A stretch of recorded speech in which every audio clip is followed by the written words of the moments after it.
Hey guys, it's Rushy here. How you all doing?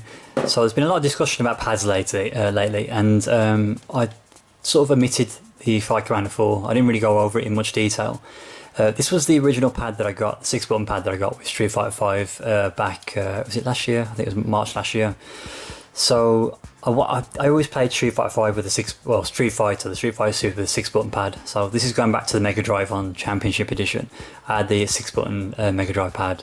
And then I had the Sega Saturn. I played various fighting games on the Sega Saturn using the 6-button pad there. Probably two of my favourite pads back in the day.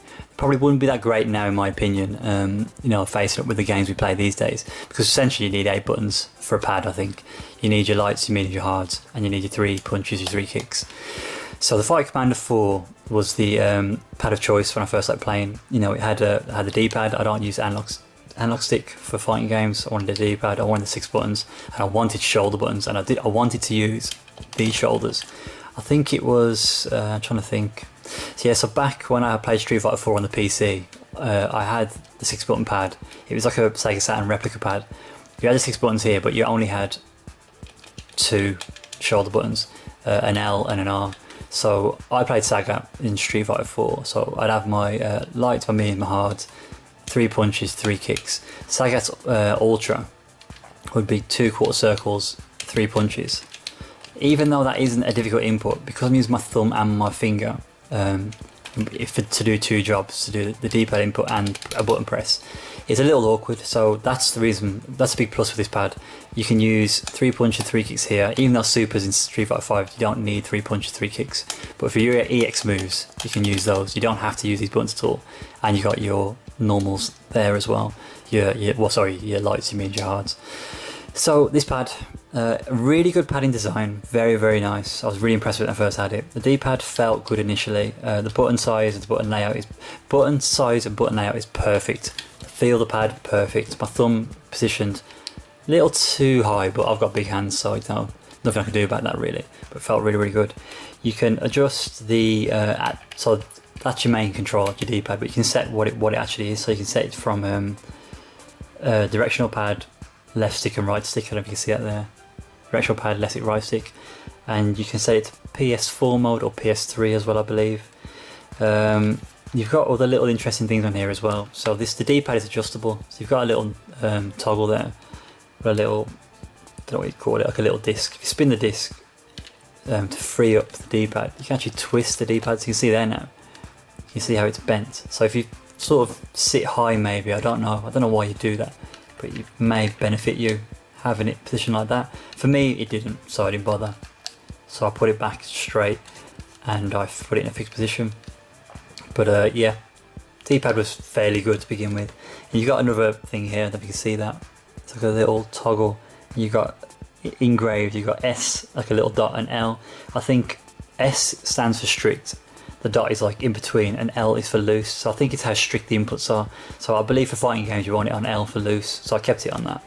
The pad served me well. It was fairly good. I didn't really mind it too much, but I used to get some bad inputs when I was doing quarter circle back, especially like after a month or so of use.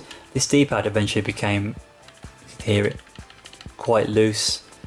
It's quite annoying, that was. And I noticed the left side, it seemed to dip in quite a lot. So if I press down, so I was in a quarter circle back input, if I'm facing to the right of the screen. If I press down, then down back. I don't know if you see that. Down, you see it? Down back. You see how the left direction on the D-pad has gone in? It's sucked in so much that you can't even press it down. I'd get a lot of bad dive kicks. I'd do a dive kick I play Ken in Street Fighter 5, so I'd jump forward, do a dive kick, but I wouldn't actually be pressing that down because it's embedded in the pad. So you can actually see that it is a lot, it goes in quite a lot. And I think that's because this whole section is adjustable. If this wasn't adjustable, this circular part, then it wouldn't be as bad, I don't think. But then you got the problem with the play. So the play in the D-pad itself that's a problem with all Hori pads. And the more abuse you give it, the more it starts to move. So Hori pads in general suffer with that, which is very, very poor in my opinion. I'm hoping they improve that down the line. But the Hori pads, especially the normal Fight Commander, not the Fight Commander 4, this is the Fight Commander 4, is my pad of choice. I replaced this with the Fight Commander just on the off chance that the D-pad will be better, and the D-pad was better on the Fight Commander. But this isn't a bad pad. I mean, people have said to me that they've got it and they use it and they like it. So if it's working for them, fair enough. But if you're getting bad input, especially with dive kicks, it probably is because this input, it's your back input, it's not working. I'll throw up some gameplay footage at the end of the video of me using the Fight Commander against an Ibuki, and then I switch over midway through the match to my normal Fight Commander pad, not the Fight Commander 4. The first round, I think, is the first 2 rounds is with the Fight Commander 4, and the latter of the match is with the Fight Commander. So you can see there's a few drops during that first few matches with the Fight Commander 4. It's because I'm not getting this back input. It's really annoying. So I would skip this pad. I wouldn't really bother investing any money in it if you haven't already. If you've already got it, you probably know the issues with it. So yeah, I wouldn't touch this one. Good pad in theory, but it just didn't work out for Hori. You're better off going for the Fight Commander, just a normal regular Fight Commander. The D-pad, it's still, this is an old Fight Commander I've got. The D-pad still eventually gets a little bit of play in it, but the D-pad, I can press down, back, and I can still press back as well. It doesn't disappear into the actual pad itself. It doesn't press in so much. Whereas on this pad, it seems to have that problem. So yeah, that's about it, guys. I'll leave the footage of the Ibuki match at the end, so I'll let you see what you think of the inputs and the switch over that I do midway through. Be interesting to see. Well, the 2 back to back. It was a bit of a crap game anyway, but anyway, you should be able to get a feel for which one is the better pad from the gameplay. That's pretty much it, guys. That's pretty much all I wanted to cover for the Fight Commander 4. I apologise not covering it earlier on. I should have done it. I think I actually did record it, but I never got around to editing it, so I've redone it again now. So I hope that's been useful. You know, let me know your thoughts on the pad itself as well, and what you think. Yeah, I shall catch you next video. Take care.